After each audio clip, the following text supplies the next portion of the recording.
You're watching WTXL ABC 27, part of the Scripps News Group.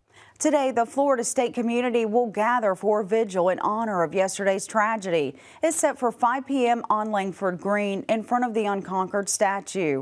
The university encourages students who are grieving to come out and support their classmates. A memorial continues to grow at Florida State's Legacy Walk, just steps from where Thursday's shooting unfolded. That's where Scripps News reporter Chad Mills spoke with a father who drove hundreds of miles to reunite with A father and son together again after a horrific day at Florida State University. That's my boy. I gave him probably the biggest hug that I could ever recall giving him, and he held on tight. Steve Malave rushed from Manatee County to Tallahassee when he learned there was a mass shooting at FSU, one his son, Christopher, was dangerously close to. Never did I think I would be caught in something like this, in the place I've called home for the past 3 years. Christopher, a junior, was inside FSU's student union when the shooting started. He rushed outside, trying to reach his car, but the gunfire didn't stop. It was horrific. I just wanted to get out of there. I knew I did not want to be anywhere near the student union. His mom on the phone heard some of the gunfire as Christopher escaped, tripping at one point and spraining his ankle. You know, all things considered, physically I'm doing okay. Just mentally though, I'm still trying to process everything. Christopher did escape. Others, of course, were not so lucky. You just think about how precious life is. And even though Steve can hug his son, he's thinking about those who can't because of this horror. It's just sad to have to experience this yet again. And while students are still processing what they lived through, so are their parents, many of whom spent hours waiting for a text or a phone call. ABC Action News reporter Katie LaGrone shares one. I'm Katie LaGrone. As news of this campus shooting spread online and on social media, parents who have kids at FSU found themselves in a position that sadly has become all too common. When police arrived, Sarah Lesh found out through the university's alert system on her phone. Immediately felt nauseous, just sick with worry. 2 of her sons attend FSU, one set to graduate this year. Fears of a campus shooter had been part of her and her boys' lives for years. I think this is something that, being an American parent, you have been dealing with for a long time. In high school, they have their drills. On Thursday, years of drills played out in real time. Didn't hear from one of them at first. The other one tells me he's going over to pick up his younger brother, and he's waiting in his car because he heard that this had happened and his brother was on campus and he's picking him up. So that made me even more nervous. At the time, her younger son, a sophomore, was on lockdown in his classroom, right across from the student union where the shootings reportedly occurred. He's really rattled. This happened right across from where he was taking a class. And he heard the gunshots? He said he did hear a gunshot, yeah. So he's pretty shaken up. His friends are safe, but there is somebody that was in one of their clubs that he said was shot in the shoulder. As details have yet to emerge about what led up to the shooting, who was responsible and why, this family of Knowles is still processing it all. You're very aware of it. You just hope that your kids get out of, whether it's high school or college, unscathed. Next year, their youngest heads to FSU too, a college they've always felt was safe, but days before Easter, learned it's not immune. I'm Katie LaGrone reporting. For the latest updates on this story and others, head to WTXL.tv or scan the QR code to download our app. You can stream coverage and get breaking news alerts on your phone, tablet, Roku, or Fire TV. Students in Wakulla County are taking the lead on tough issues facing their generation, from mental health to violence prevention. I'm Kenzie Krieger in Crawfordville, where students here created a campaign focused on healing their community. It started with school assemblies and will end with a 5K race and festival. McKenna Saunders, the club's vice president, says it's all about having real conversations. Confronting our grief head on and confronting these things that are plaguing our community head on and not shying away from them is really beneficial to everyone. Sophia Camel, Interact Club president, says the goal is to help students feel seen and supported. I've had my own struggles with mental health, and I know being afraid to speak out about it is really hard. And because it's not talked about enough, I don't feel comfortable about it. So we're trying to make people feel comfortable sharing. The proceeds from the event on April 19th will go towards supporting Futures Without Violence. In Crawfordville, Kenzie Krieger, ABC 27. The wife of Kilmar Abrego Garcia says it's overwhelming to see her husband alive. Maryland Senator Chris Van Hollen posting a picture of Abrego Garcia as the two met in El Salvador yesterday. ABC's Perry Russum is in Washington. This is one of the first pictures of Kilmar Abrego Garcia since he was last seen head shaved and pushed down, led into that notorious prison in El Salvador. The most important thing for me, my children, his mom, his brother, his sibling, was to see him alive, and we saw him alive. His wife Jennifer on GMA this morning. And I keep him in my prayers to bring him back home. Abrego Garcia yesterday sitting down with Maryland Senator Chris Van Hollen, who flew to El Salvador demanding to meet with the man who was wrongfully deported from his state. We need to make sure that the court system works and due process works, because if you take it away for any individual, it's a very short road to taking it away for every American. Abrego Garcia's break from behind bars short-lived. El Salvador's President Nayib Bukele later posting online, now that he's been confirmed healthy, he gets the honor of staying in El Salvador's custody. The Trump administration says they have no intention of bringing him back, despite the Supreme Court's ruling they must facilitate his release and calling his deportation illegal. President Trump asked about the case yesterday. Well, I must tell you, I have to refer again to the lawyers. I'll have to do what they ask me to do. In 2019, a judge ordered Abrego Garcia must not be sent back to El Salvador, a country he fled from at the age of 16 after a local gang threatened to extort and kill his entire family. The White House accuses Abrego Garcia of being a violent gang member, even though he has no criminal convictions. A federal appeals court yesterday slamming the Trump administration, writing, "The government asserts that Abrego Garcia is a terrorist and a member of MS-13. Perhaps, but perhaps not. Regardless, he is still entitled to due process." I won't stop fighting until he returns home. Questions remain over what the prison conditions are like for Abrego Garcia and the other men who were deported from the U.S. without due process.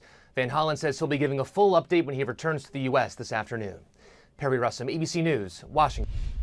The president has said he wants his auto tariffs to drive Americans to buy domestic and incentivize manufacturers to do the same. But experts say these changes could have more than just an effect on your wallet. It could have a wide range of impacts on the industry from top to bottom. Reliability, safety, and affordability drive the auto market. But the president's tariffs are changing how automakers plan to capture your attention and money. I think we're seeing initially out of the gate here, a lot of the domestics want to establish themselves as a very good value. Tyson Jominy is the VP of Data and Analytics with J.D. Power. Shortly before the president's tariffs went into effect, Americans flocked to buy vehicles. In its first quarter sales report released on April 1st, Ford said its sales increased 5%, driven by a 19% surge during the month of March. Cox Automotive also reported a 27% uptick in visits to Kelley Blue Book. And online, Dealer.com showed a 54% increase with people looking for deals. Jominy says this is where companies are trying to differentiate themselves. Certainly the tariffs are yet another challenge or potential way for automakers to stand out right now and to really help identify or perhaps change their brand perception in consumers' minds. A Cox Automotive analysis shows the 25% tariff will apply to nearly 80% of vehicles priced under $30,000, including Honda Civics, Toyota Corollas, Chevy Trailblazers, and Nissan Sentras. Some automakers have already rolled out sales discounts or price assurance programs. Last week, Ford announced employee pricing for all U.S. customers through June 2nd, but other companies like Mitsubishi and Volvo have cut back on incentives, bracing for the tariff financial pinch. Jominy fears the tariffs, if not rolled back, could have a lasting impact on manufacturers. We may see some brands have to leave the U.S. market as a result of this, which means that those that remain are likely to pick up some additional share, as there are likely to be fewer brands and fewer segments in the auto industry as a result of these tariffs. Dan Grossman, Scripps News Group.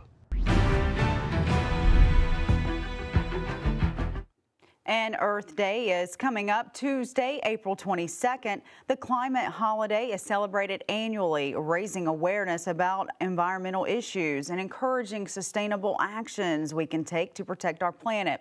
But is it too late to do anything about climate change? ABC's chief climate correspondent Ginger Zee shares with us how you can take action to fight climate change on this upcoming Earth Day.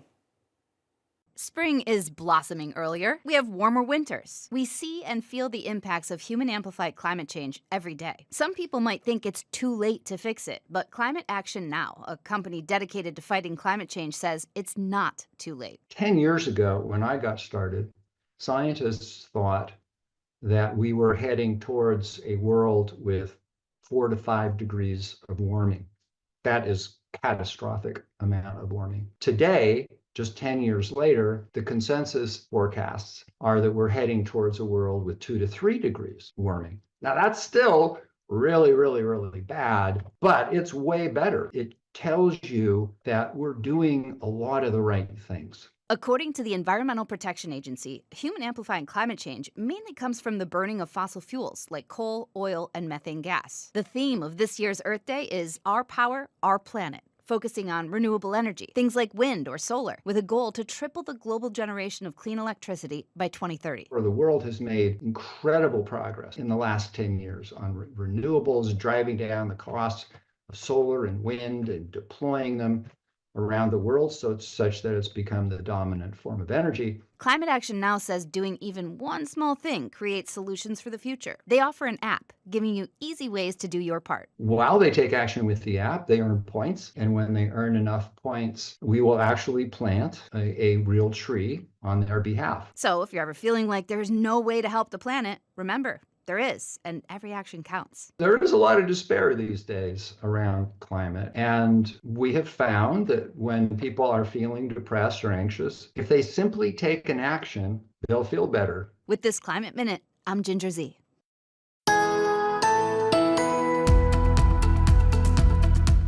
Well, as we take a live look over Tallahassee at this time, again, clear skies, barely seeing a cloud in the sky. With that wind, it's coming out of the southeast at 10 miles per hour. That's going to help uptick our moisture content in the atmosphere. That does not mean rainfall.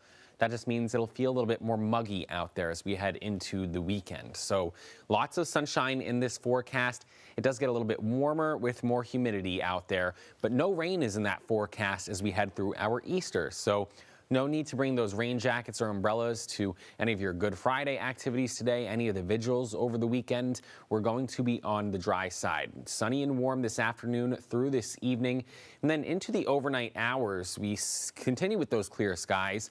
We're going to be pretty comfortable out there as we approach sunset this evening, and then overnight temperatures slowly following through the 60s. So that just off to our north and our west. This is a cold front that is going to be moving towards the region, but doesn't quite get through our area as we head through the weekend. Potentially nears us next week, but rain chances remain on the low side. Now, clear skies as we head throughout the day, potentially some wind out of the east that could bring in some cloud cover to the Suwannee River Valley, but that would be a couple of clouds. This wouldn't be overcast skies. And then into our Saturday, we're seeing those mostly clear skies continue in the forecast as well.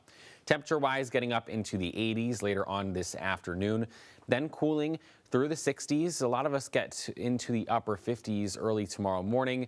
Saturday afternoon, we get back up into the 80s once again, then cool off to around that 60-degree mark as we head to our Sunday morning. For any of your sunrise services, we'll be on the comfortable side for your Easter Sunday. And as we head throughout the next 7 days, again, lots of sunshine today, tomorrow, as those highs remain in the 80s each of the next 7 days.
Well, good evening or good afternoon, I should say, as those temperatures hour by hour today going to be in the 80s. We're already in the 80s, so just a little bit warmer than this right now with that clear sky continuing in our forecast. And we see that high temperature today of 86 degrees. And we're going to hit 86 again tomorrow, but a little bit more humidity in that forecast. And then partly cloudy skies as we head throughout the rest of next week, with highs getting near that 90-degree mark the middle part of the week. Now here is a live look University where the vigil remains intact for the shooting victims.